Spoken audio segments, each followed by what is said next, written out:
안녕하십니까. 주식 투자의 원칙 저자의 모이십니다. 이번에 제가 설명드리고 싶은 것은 차트의 기본 설정에 대해서 한번 이야기하고 싶습니다. 차트의 기본 설정. 일단 이평선이 있습니다. 다들 검색이나 주식을 해본 사람들은 이평선이 무엇인지 알 것입니다. 5일선, 11선, 21선, 61선, 121선. 어떤 분들은 3일선을 설정하신 분들도 있고요. 그 설정하는 방법은 저 같은 경우에는 나무라는 농협 투자증권을 사용하고 있습니다. 여기 차트 옆에 이평이라고 누르시면 이렇게 나옵니다. 여기서 색깔도 지정하실 수 있고 여러분이 만약에 3일선을 원하면 이평을 3일, 5일, 10일, 20일, 60일, 120일 이렇게 해서 저장을 누르시면 이런 식으로 3일선, 5일선, 11선, 21선, 61선, 121선 이렇게 이평선이 지정이 됩니다. 많은 전문가들이 자신만의 이평선을 설정하고 있습니다. 단타를 하신 분들은 3일선을 설정하신 분도 있고요. 또 어떤 분들은 저 같은 경우는 간단하게 보시면 5일선, 11선,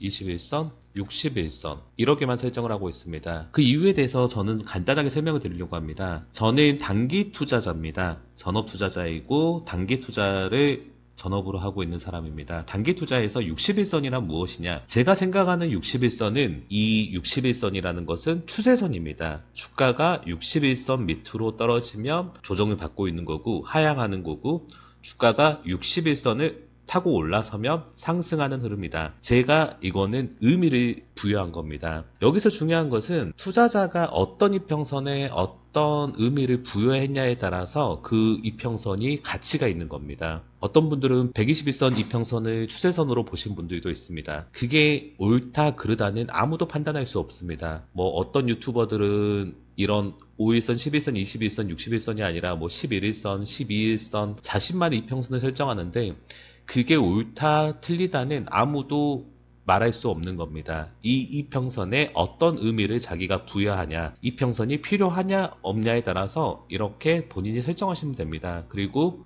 볼린저 밴드를 이렇게 참가하신 분들도 있고 예전에는 TV에 나온 전문가들이 최대한 차트를 복잡하게 만들었습니다. 그래서 볼린저 밴드도 넣고 일목균열 이렇게 넣어가지고 일반 모르시는 사람들이 보면 와, 이 사람이 이 부분에 대해 설명하는데 정말 전문가 같다. 이런 이미지를 주기 위해서 했는데 실상 저 같은 경우에는 주식을 간단하게 5일선, 11선, 21선, 61선. 61선이라는 거는 한 달에 저희가 거래의 기준으로 20일입니다. 그러니까 61선은 세 달을 의미합니다. 세 달이면 단기 투자자에게 적합하다고 저는 생각합니다. 이 이상을 보고 싶으면 저는 차라리 주봉을 보는 편입니다. 주봉 흐름을 봐도 되는데 굳이 일봉에서 여러 이평선을 설정을 해서 흐름을 복잡하게 만들 필요는 없다는 게 제 생각입니다. 대신에 저는 어떤 흐름을 보냐 거래량에 대해서 의미를 부여합니다. 한번 설명을 해드리겠습니다.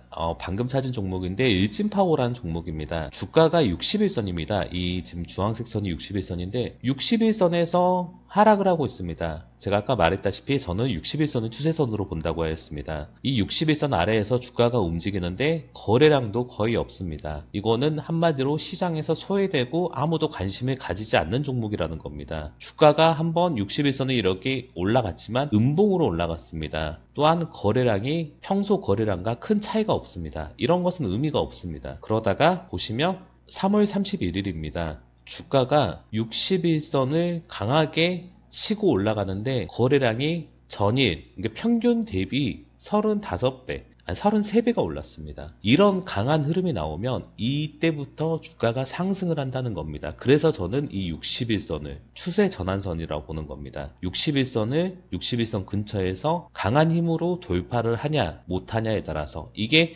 만약에 거래량이 없는 평범한 거래량의 장대 양봉이었다. 그러면 과연 이런 흐름이 나왔을까 생각을 하는 겁니다. 보시면 다른 종목도 한번 보겠습니다. 슈프리마 H라는 종목입니다. 이 61선, 이평선이라는 것은 저는 그렇게 생각합니다. 이평선이라는 거는 61선이 보시면 이런 식으로 강한 힘으로 주가가 61선 밑에서 조정을 받습니다. 그런데 거래량이 거의 일정하게 없습니다. 그러다가 61선 미치지만 강한 거래량, 물론 여기서는 큰 거래량이 아니지만 전일 대비 4배 이상 터진 거래량이 나오니까 만약에 이게 더 큰 거래량이 나왔었다 그러면 더 힘차게 올라갈 수도 있는 겁니다. 보시면 이날 만약에 1월 12일 종목입니다. 장중에 8%밖에 오르지 않았지만 거래량은 전일 대비해서 22배가 터졌습니다. 만약 이 종목이 이날 종가 관리가 좀 더 완벽하고 우리가 강조하는 추세 전환선 61선 위에서 종가가 마감이 됐다면 과연 이런 약한 상승이 아니라 좀 더 큰 상승이 나오지 않았을까, 이렇게 예상해 보는 겁니다. 그런 흐름이 여기서 나오는 겁니다. 보시면 그 전에 61선을 타고 내리고 합니다. 그런데 특징이 뭐냐? 거래량이 없다는 겁니다. 거래량이 실리지 않는 차트에 의미를 두지 말아라. 제가 저의 책 주식 투자의 원칙에서 강조하고 몇 번이나 설명을 드린 부분입니다. 이 여러분이 말하는 뭐 영망지형, 십자가형, 도지형, 저는 다 알지도 못합니다. 큰 의미가 없기 때문입니다. 하여간에 여러분이 생각하시는 그런 봉이 진정한 의미를 가질 수 있으려면 거래량이 실려야 한다는 겁니다. 거래량이 실리지 않는 봉에 의미를 두지 말고 보시면 4월 7일입니다. 전일 대비해서 94배의 거래량이 터지고 제가 말한 61선을 강한 힘으로 돌파하였습니다. 이후 흐름은 단기 흐름을 보는 겁니다. 조정을 받았잖아요. 하지만 조정을 받았다고 여러분은 얘기할 수 있지만 제가 이 봉을 발견하고 다음날 만약에 6,600원에 매수를 했다면 처음에도 말씀드렸다시피 저는 단기 투자자이기 때문에 최대 10%, 평균 5% 수익을 원합니다. 충분히 수익권 6,600원 대비해서 최고는 30% 이상 올랐지만 제 몫이 아니고 저는 짧게는 5%, 길게는 10%의 수익을 원하는데 그 수익은 줬을 거라는 겁니다. 이런 매매를 하는데 저는 5일선과 11선, 21선, 61선 이 4개의 이평선만 있으면 되기에 이렇게 설정을 하는 겁니다. 하지만 여러분이 만약에 나는 121선이 추세선으로 생각한다. 그러면 121선을 설정하시면 됩니다. 이거는 정답이 없습니다. 여러분이 어떻게 공부를 하시고 어떤 이평선에 어떤 의미를 부여하냐에 따라서 그 이평선을 설정하시면 되는 겁니다. 그렇기 때문에 누가 이렇게 해라, 누가 저렇게 해라. 주식시장에서는 그런 정답이 없습니다.